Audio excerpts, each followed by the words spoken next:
Bismillahirrahmanirrahim. Assalamualaikum warahmatullahi wabarakatuh. Waalaikumsalam warahmatullahi wabarakatuh. Selamat siang. Alhamdulillah pada hari ini kita berencana untuk mengevaluasi atau merefleksi hasil observasi pembelajaran Pak Widi ketika di kelas. Dan alhamdulillah saya ucapkan terima kasih atas kehadiran Pak Jaja selaku pengajar praktik. Bagaimana kabarnya hari ini, Pak Jaja? Alhamdulillah. Alhamdulillah. Pak Widi bagaimana kabarnya? Alhamdulillah. Alhamdulillah sehat ya. Semoga senantiasa kita diberikan kesehatan oleh Allah Subhanahu wa taala.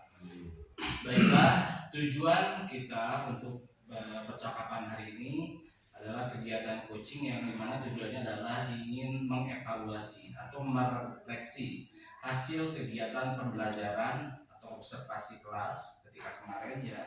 Nah, yang pertama yang saya hendak pertanyakan kepada Pak Widi selaku rekan sejawat, bagaimana itu perasaannya ketika kemarin sudah melaksanakan pembelajaran di kelas?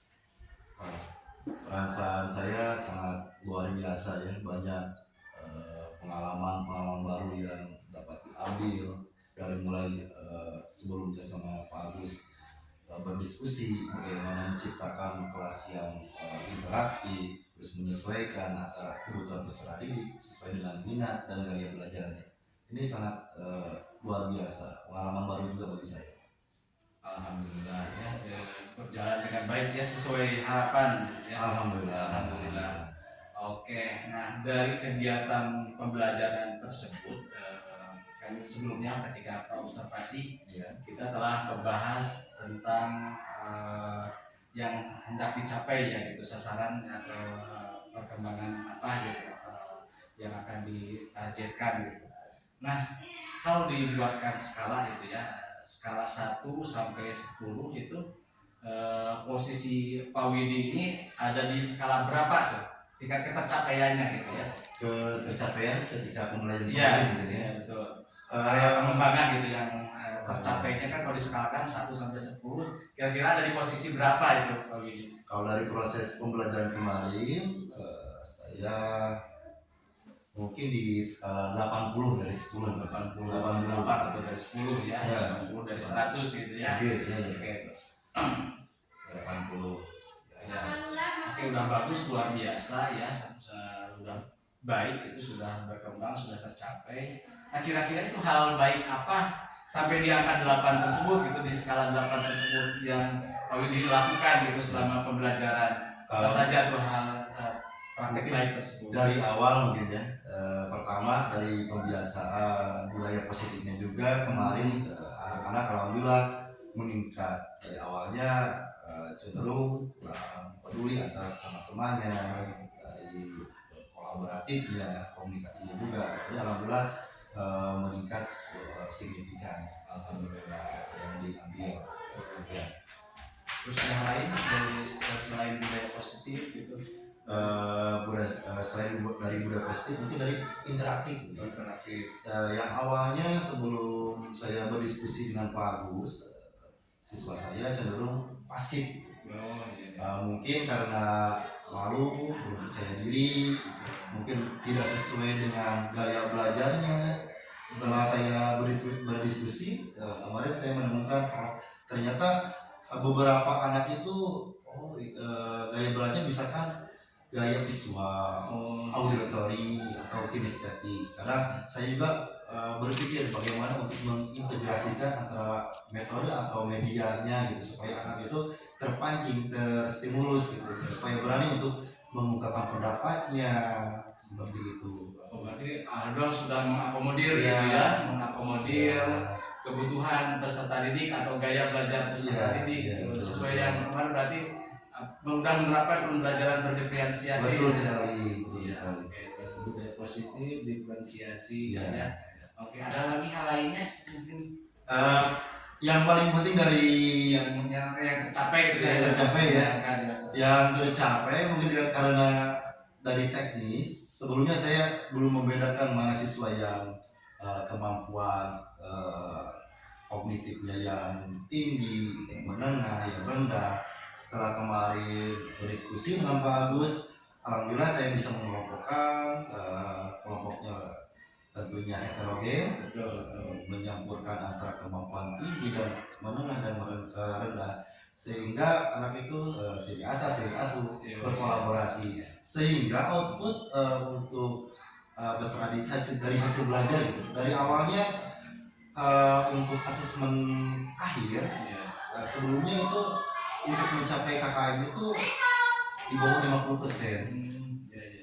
Setelah kemarin saya menggunakan berdiferensiasi, terus menggunakan pemanfaatan TPEC, alhamdulillah anak itu dari dari outputnya, dari hasil asesmennya meningkat.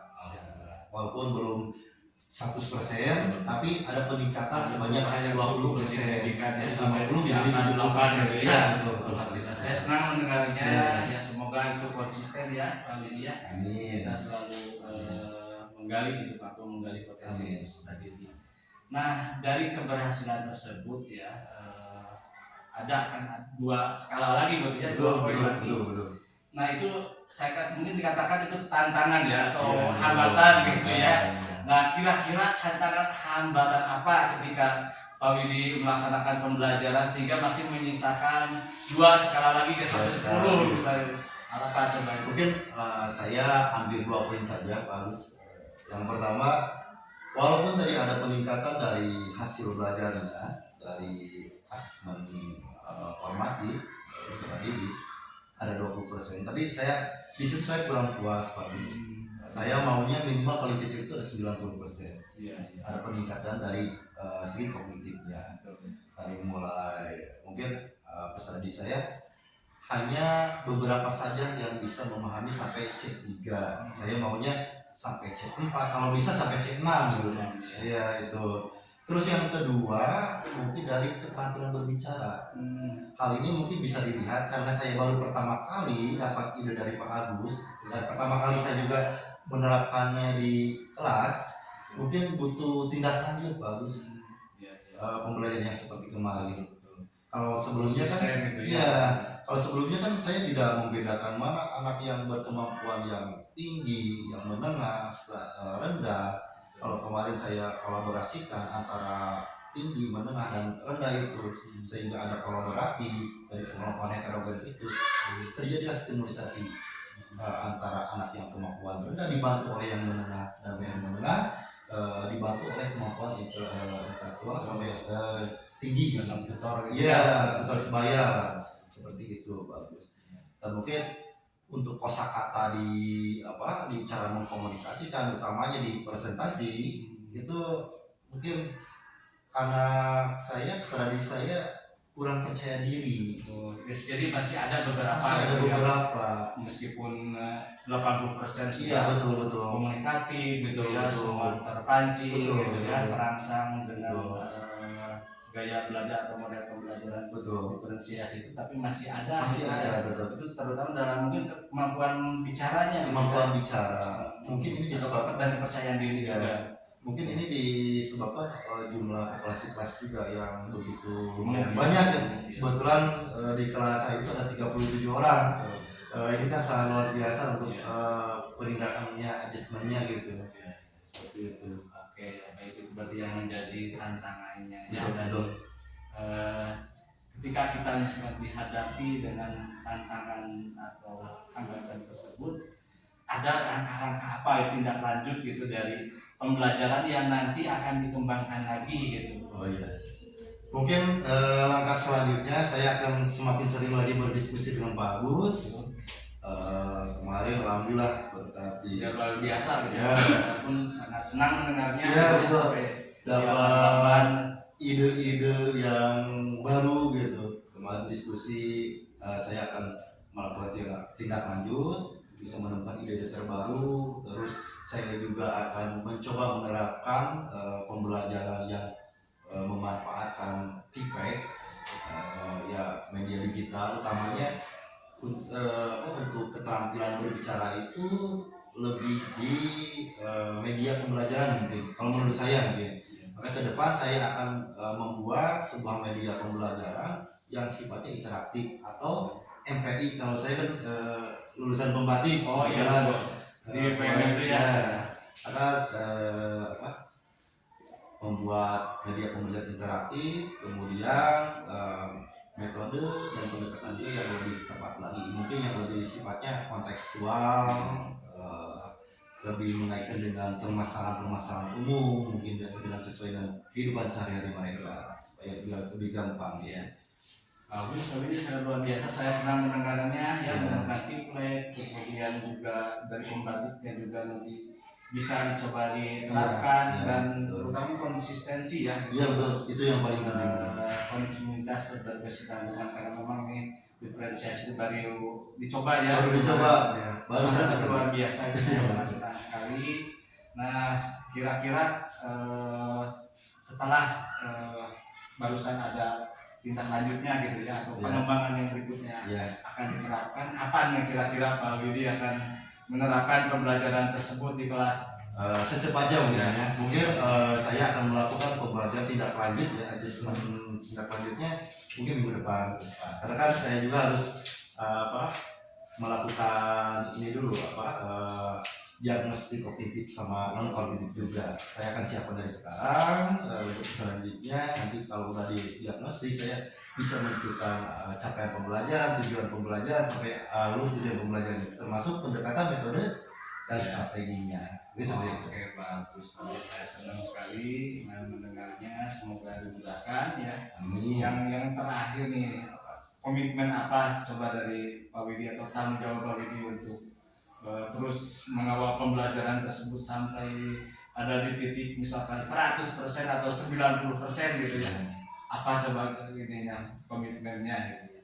Komitmennya saya tidak akan lelah, tidak akan berhenti di sini. Saya terus akan menggali apa sih yang dibutuhkan peserta didik saya, karena kan dari populasi 37 orang itu sangat luar biasa, bagus sebenarnya.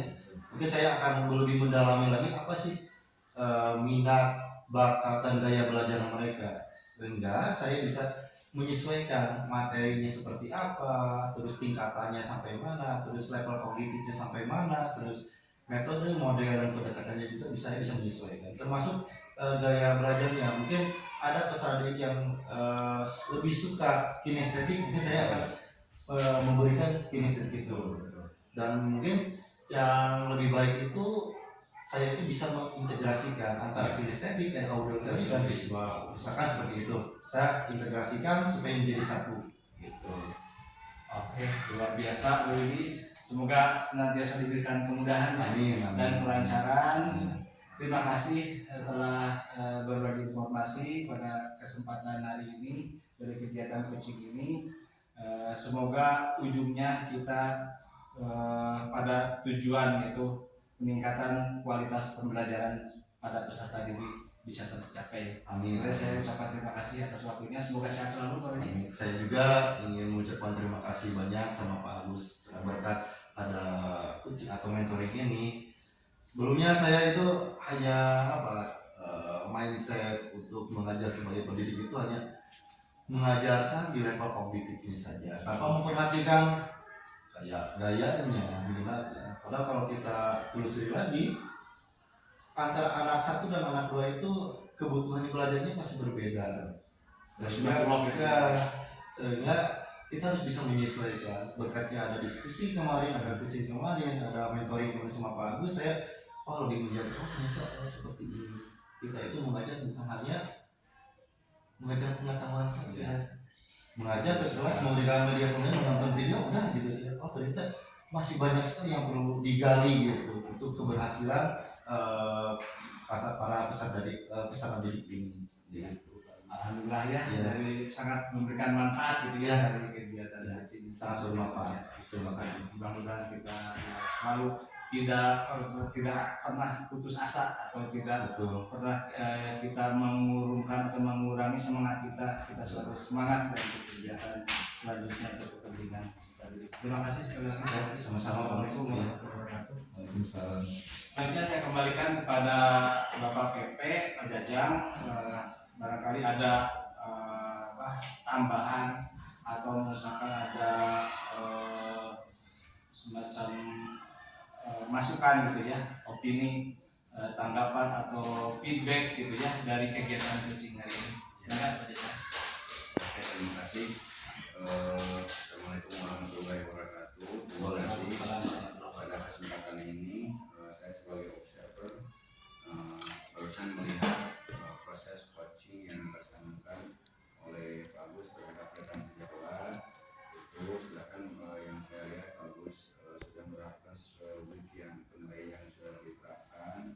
Kemudian mudah-mudahan hal ini bisa diterapkan dan berdampak untuk kegiatan di sekolah. Jadi proses coaching ini adalah sebagai pembelajaran atau alat bagaimana kita berdiskusi dengan rekan sejawat dalam proses pembelajaran atau diskusi selama pembelajaran di sekolah terkait hal-hal yang tidak dimengerti oleh rekan sejawat, kemudian ada hal masalah yang lain juga terjadi proses coaching. Kita akan melalui proses coaching. Nah, proses coaching ini juga terdapat dalam kegiatan supervisi akademik dan pembelajaran yang dilakukan oleh CGP kemarin pada saat observasi di kelas dan sekarang melaksanakan pasca observasi. Yang terakhir kesimpulannya, saya harap dari kegiatan yang Pak Agus lakukan selama menjadi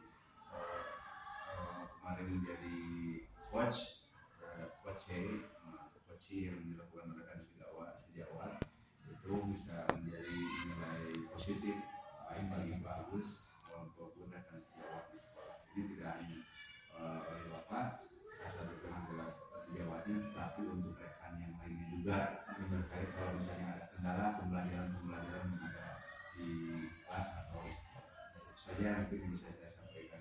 Terima kasih. Sama-sama, terima kasih atas saran, masukan, tanggapan dan juga feedbacknya dari kegiatan coaching modul 2.3 pendidikan guru penggerak ini. Sekali lagi terima kasih Pak. Sehat selalu. Terima kasih. Sehat selalu. Ya. Assalamualaikum warahmatullahi wabarakatuh.